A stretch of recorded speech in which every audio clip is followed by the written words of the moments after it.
여러분 안녕하십니까? 9월 20일 수요일 넘치는 우리 교회 매일 묵상 시작하도록 하겠습니다. 오늘 본문 말씀은 열왕기상 8장 1절부터 11절까지 말씀입니다. 이제 성전이 다 지어진 겁니다. 성전이 다 지어지고 성전을 다 지었으니까 의식을 해야 되잖아요. 그 의식을 헌당식이라고 부릅니다. 헌당식이요. 그러니까는 그 당을 드린다라는 의미로 헌당식 이렇게 부르거든요. 그 헌당식을 하기 앞서서 여러 가지 준비하는 거라고 생각하시면 됩니다. 그러니까 성전이 다 끝났어요. 헌당식을 할 거예요. 그 사이라고 보시면 됩니다. 근데 그 사이에 정말 중요한 일이 하나 있는 거예요. 그게 뭐냐면 언약궤를 이 성전으로 옮기는 일을 해야 되는 겁니다. 근데 이 언약궤를 옮기는 일이 보통 일이 아닌 겁니다. 이 언약궤를 처음 만들고 광야에서 이동할 때도 굉장히 복잡한 과정과 또 중요한 이런 의식들을 하고 옮겼잖아요. 더군다나 이 다윗성에 지금 이 언약궤가 있는데 다윗성으로 옮길 때 우사도 죽었고 또 여러 가지 일들도 되게 많았죠. 그러니까 이 언약궤를 움직이고 옮긴다는 건 이게 정말 보통 일이 아닌 겁니다. 그래서 요 이야기를 오늘 본문에서 기록을 하고 있다고 생각하시면 되겠습니다. 자, 일단 언약궤를 옮기려고 하는데 다윗성에 있는 언약궤를 솔로몬의 성전으로 옮기는 겁니다. 그렇게 하기 위해서 누구를 다 모았는지 한번 8장 말씀을 한번 보도록 하겠습니다. 1절에요. 이에 솔로몬이 여호와의 언약궤를 다윗성 곧 시온에서 메어 올리고자 하여 이스라엘 장로와 모든 지파의 우두머리 곧 이스라엘 자손의 족장들을 예루살렘에 있는 자기에게로 소집하니라고 이렇게 이야기를 합니다.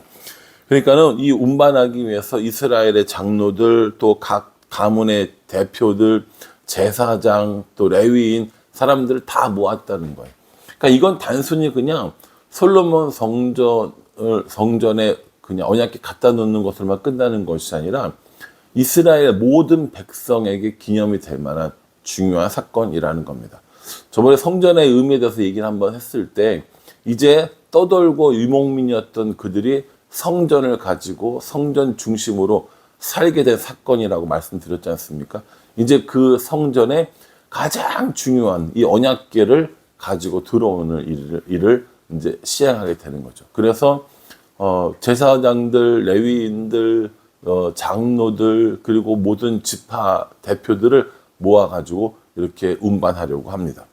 근데 이 언약궤를 운반하는 이 일에 사실은 크게 두 가지의 위험성이 따르기는 합니다. 워낙 이 언약궤를 조심해서 다뤄야 되기도 하지만 두 가지 위험성이 있어요. 첫 번째는요, 이 성전을 하나님이 기뻐하실까? 요겁니다. 왜냐하면 하나님께서는 분명히 이스라엘 백성 가운데 거한다고는 약속하셨지만 성전을 지어라 이런 얘기를 하신 적은 없었거든요. 그러니까 이스라엘 사람들 입장에서 볼 때는 이렇게 성전을 지어도 괜찮은 걸까? 한 번도 지어본 적이 없기 때문에 이런 생각이 들 수 있었고, 또 하나는 성전을 지으라고 했던 그 다윗의 아들이 정말 솔로몬일까? 라고 하는 생각을 했을 수 있지 않았을까? 라고 저는 생각합니다. 이건 좀 내내 고민해 보긴 했었는데, 다윗의 아들이 짓는 건 맞아요. 근데 그 다윗의 아들이 솔로몬이라는 확정적인 이름이나 이런 것들은 없거든요. 그러니까 제가 말씀드리고 싶은 건 뭐냐면, 모든 것이 불확실한 거예요. 솔로몬이 맞아? 성전에 들어오는 게 맞아? 라고 생각을 하는 것이죠. 그러니까 만약에 이 이스라엘 사람들, 그리고 솔로몬이 하나님이 성전을 짓지 말라고 했는데, 성전을 하라는 말씀 안 하셨는데, 성전을 지어도 되나? 혹은, 이렇게 우리가 모시고 있는 왕 솔로몬이 정말 그 아들인가? 라고 주저했다면 아마 성전을 못 지었겠죠. 솔로몬과 또 이 사람들이 믿음으로 지었고, 이제 막상 언약궤를 운반하는 일에 닥쳤을 때 아마 그런 생각들도 있지 않았을까라는 생각을 해봅니다. 근데 이게 이제 어떤 경우에 해당이 되냐면 우리들의 삶에도 똑같이 적용되는 거예요. 분명히 하나님 말씀에는 없어요. 성경에 나와 있지 않아요. 근데 이걸 해야 되나 말아야 되나 라는 고민을 하게 됩니다. 그때 우리에게 이제 필요한 게 뭐가 되는 거예요? 그게 좀 믿음이라고 생각을 하거든요. 성경은 그 시대의 모든 것에 대한 답을 주지 않습니다. 우리를 구원하기 위한 목적인 거고요. 우리들의 영혼을 위한 것이지 모든 케이스에 다 답을 주는 그 책은 아니라는 거죠. 다만 우리가 그 성경 안에 있는 말씀을 믿고 따르고 그렇게 살아갈 때 믿음이 우리로 하여금 올바른 선택을 할 수 있게 해주는 건 맞습니다. 그래서 말씀을 읽어야 되고 말씀을 묵상해야 된다고 하는 거거든요. 이스라엘 백성들도 이 성전을 통해서 자신들이 어떠한 일이 당할지 몰라는 불안감이 있었지만 하나님을 위한 것이고 또 주의 그 언약궤를 모시기 위한 또 이렇게 놓기 위한 것이었기 때문에 믿음으로 준비하고 나아갔다는 겁니다. 6절에 보면 이렇게 얘기합니다. 제사장들이 여호와의 언약궤를 그 처소에 메어 드렸으니 곧 성전의 내소인 지성소 그룹들의 날개 아래라 이렇게 얘기합니다. 이제 뭐 했어요? 이제 성공한 겁니다. 이제 언약궤는 그 지성소 안에 들어오게 됐습니다. 이제 남은 건 뭐냐면 하나님이 이렇게 한 이 성전을 받으실 것인가? 여기서 별다른 일이 없을 것인가? 라고 하는 겁니다. 여기서 근데 우리에게 중요하게 하나 알려주는 사건이 있는데 언약궤 안에 뭐가 들었는가 하는 겁니다. 원래 언약궤에는 뭐가 들어야 되냐면 십계명 두 돌판이 들어가고요. 만나를 담은 항아리가 들어가고 아론의 쌍난 지팡이가 들어가 있습니다. 근데 오늘 말씀의 9절에 보면 그 궤 안에는 두 돌판 외에 아무것도 없으니 이것은 이스라엘 자손이 애굽 땅에서 나온 후 여호와께서 저희와 언약을 맺으실 때에 모세가 호렙에서 그 안에 넣은 것이더라 라고 이렇게 얘기합니다. 그 언약궤에 있었던 것 중에 두 돌판만 남고 만나를 담은 항아리와 아론의 쌍난 지팡이는 없었다라는 것을 명확하게 이야기해 주는 것이죠. 이게 많은 학자들의 사실 고민이에요. 왜 없어졌을까? 누가 없앴을까? 그거 없앴는데 왜 하나님은 아무 말씀도 안 하셨을까? 등등등. 되게 많은 고민들이 있는데 그건 성경이 말해주지 않고 있기 때문에 그냥 우리의 궁금증으로 남겨두면 될 것 같고요. 그 이유에 대해서 이야기하는 여러 가지 중에 저는 뭐가 제일 그럴듯하다고 생각했냐면 이제 아론의 쌍난 지팡이나 그리고 이 만나를 담은 항아리를 사람들이 점점 뭐랄까 이제 우상처럼 섬기려고 했다라는 거죠. 이 학자들의 추측입니다. 그래서 하나님보다 만나를 담은 항아리, 아론의 쌍난 지팡이 이런 것들을 더 귀히 여겼다. 그래서 누군가에 의해서 파괴되었을 것이다 라고 미루어 추측한다고 이야기를 합니다. 이건 정말 그야말로 추측인데 저는 그나마 이게 그럴듯하다라는 생각을 했다는 거고요. 또 하나는요.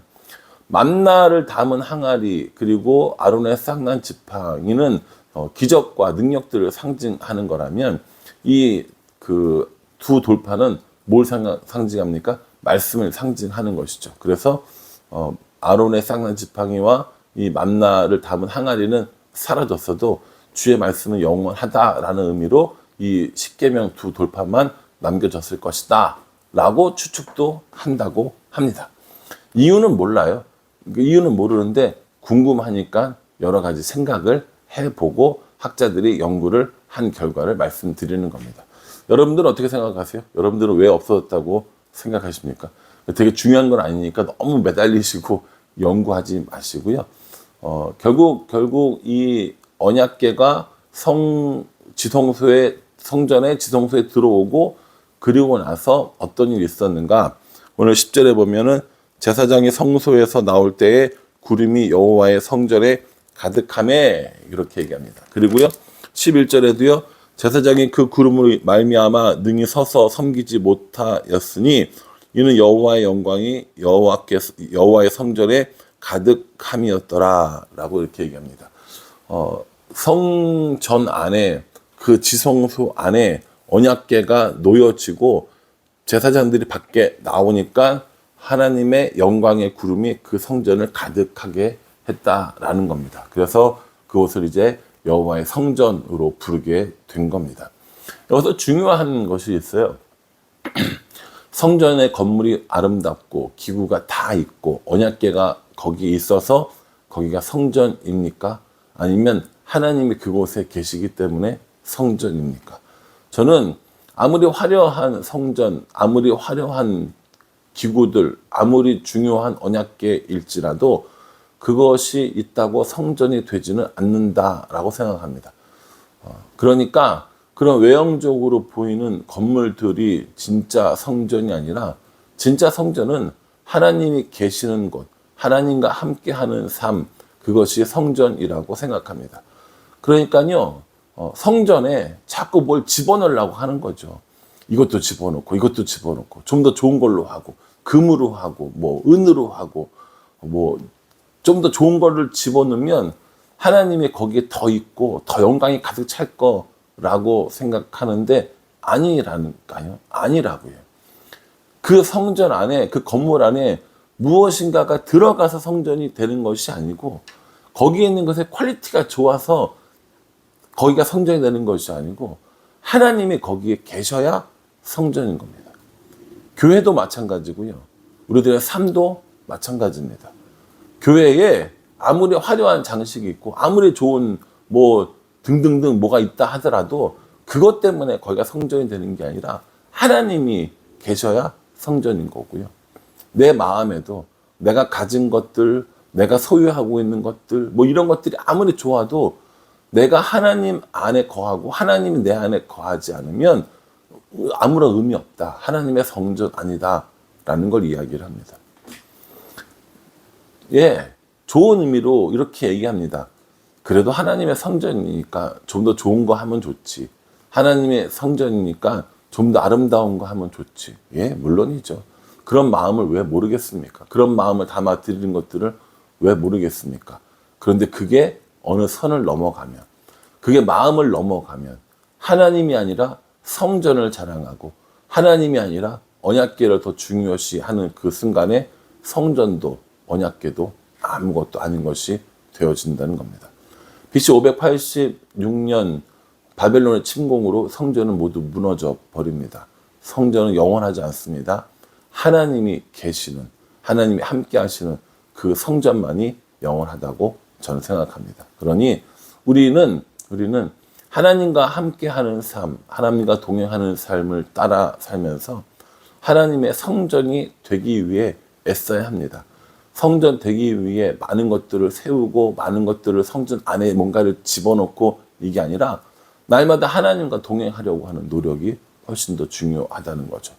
그러니 저도 그렇고요. 여러분들도 그렇고 내가 성전이 되고 내가 거룩한 삶을 살기 위해서는 내가 뭔가를 소유하는 것이 중요한 것이 아니라 하나님과 함께 하는 것이 중요하다라는 것을 기억하면서 날마다 하나님과 동행하고 날마다 하나님과 동거하는 그런 삶을 살아갈 수 있었으면 정말 좋겠습니다. 바라기는 저도 그렇고요. 여러분들도 그렇고 하나님 모시고 사는 하나님의 성전으로 날마다 그렇게 살아갈 수 있기를 주님의 이름으로 축복합니다. 기도하겠습니다.